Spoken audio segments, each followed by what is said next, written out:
Assalamualaikum warahmatullahi wabarakatuh. Good morning, my students. Okay, today I want to continue our material last week. Jadi hari ini Ibu akan melanjutkan materi minggu kemarin ya. Masih seputar tentang form atau formulir isian. Minggu kemarin ya, last week, I have give you some material, I have give you some example of form. Jadi Ibu sudah memberikan beberapa contoh dari formulir isian, tetapi belum ada soal latihannya. So today I want to give you some task. Jadi Ibu akan memberikan beberapa tugas. Ya. Untuk tugas yang pertama, the first task is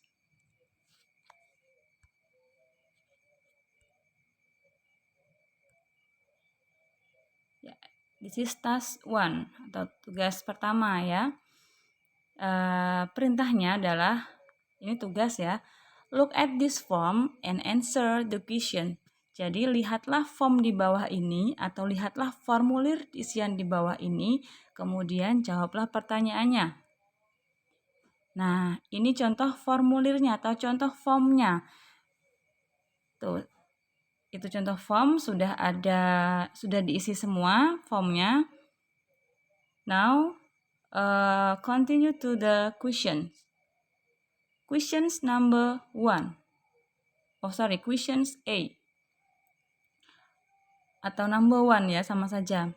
What do you call this kind of form? Jadi cara menjawabnya, kalian artikan dulu ke bahasa Indonesia tentunya. Jika belum tahu, kalau sudah paham, boleh langsung dijawab.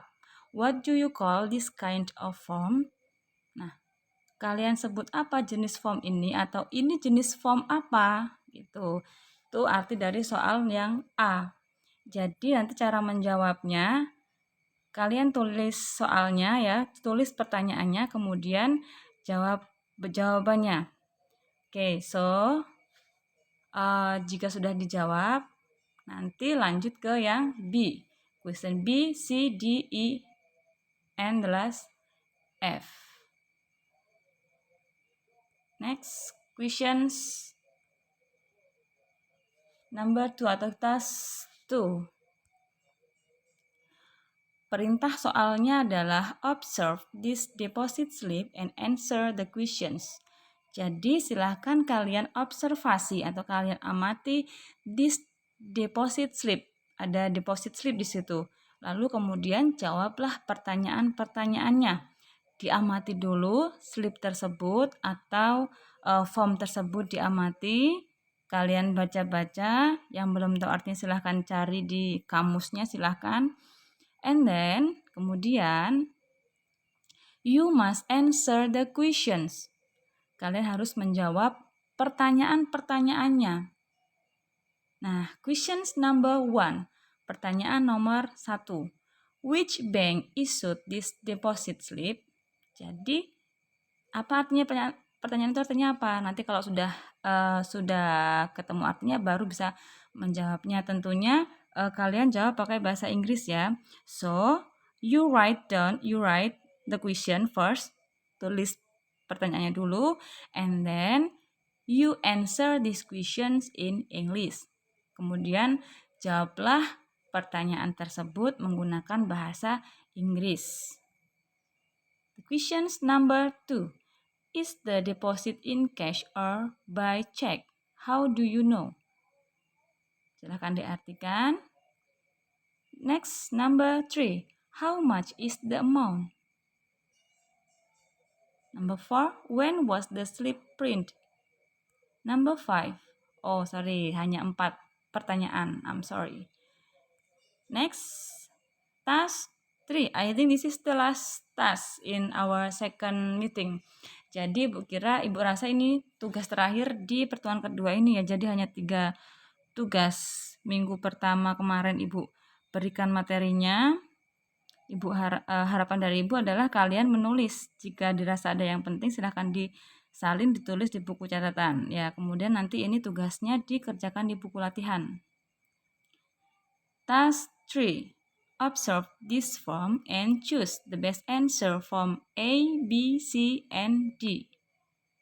Jadi, silahkan diamati formulir ataupun form di bawah nanti itu and choose dan pilih the best answer. Jawaban yang terbaik atau jawaban yang paling tepat. Form A, B, C, or D. Dari jawab pilihan jawaban A, B, C, atau yang D. Formnya, nah ini dia formnya. Special Subscription Offer Form. Nah, jadi silahkan diamati, dipelajari, diartikan ke bahasa Indonesia dulu biar bisa menjawabnya ya. Kalau bahasa Inggris masih susah dipahami, nanti bisa kalian translate dulu ke bahasa Indonesia. Kalau sudah tahu artinya, nanti Ibu rasa akan lebih mudah untuk menjawab pertanyaannya. Next, kita masuk ke question. Ya, kita masuk ke pertanyaan. Question number, di sini there are 1, 2, 3, 4. Oke, there are 4 questions. Ada 4 pertanyaan. A, B, C, D. Ada 4 pilihan jawaban ya, A, B, C, atau D. Oke, number 1. Why did Intan complete this form? Mengapa Intan harus melengkapi form ini? Pilih jawaban A, B, C, or D. Nah, walaupun ini pilihan ganda ya ataupun multiple choice, harapan Ibu kalian nanti menulis soalnya dulu. Jadi number 1 soalnya apa? Lalu jawabannya apa? ABCD-nya salin dulu baru pilih lingkar jawaban yang tepat boleh atau disilang juga boleh. Dan ingat jangan hanya asal pilih A ataupun B. Nah, jangan. Jadi ketika menjawab pastikan kalian harus mengetahui arti ataupun maksud dari soal ataupun pertanyaannya dan jawabannya ya, nanti akan Ibu tes satu persatu tentunya. Oke, question number 2. How much is the full cover price? How much is the full cover price for each issues? Jadi berapa harganya? Nah, jadi ada 4 pertanyaan, silahkan kalian kerjakan, kalian jawab. Jika sudah selesai, nanti jawabannya cukup kalian tulis di buku latihan saja. Nanti ketika kita sudah luring bisa kita kumpulkan, akan Ibu cek jawaban kalian ya. Baiklah, ini is enough for today. Ibu rasa cukup untuk hari ini. If there are any questions, jika ada pertanyaan kalian bisa menghubungi Ibu ya, bisa menghubungi Ibu langsung. Mungkin yang berkaitan dengan tugas atau materi hari ini. Jika dirasa cukup jelas, Ibu akhiri. Wassalamualaikum warahmatullahi wabarakatuh.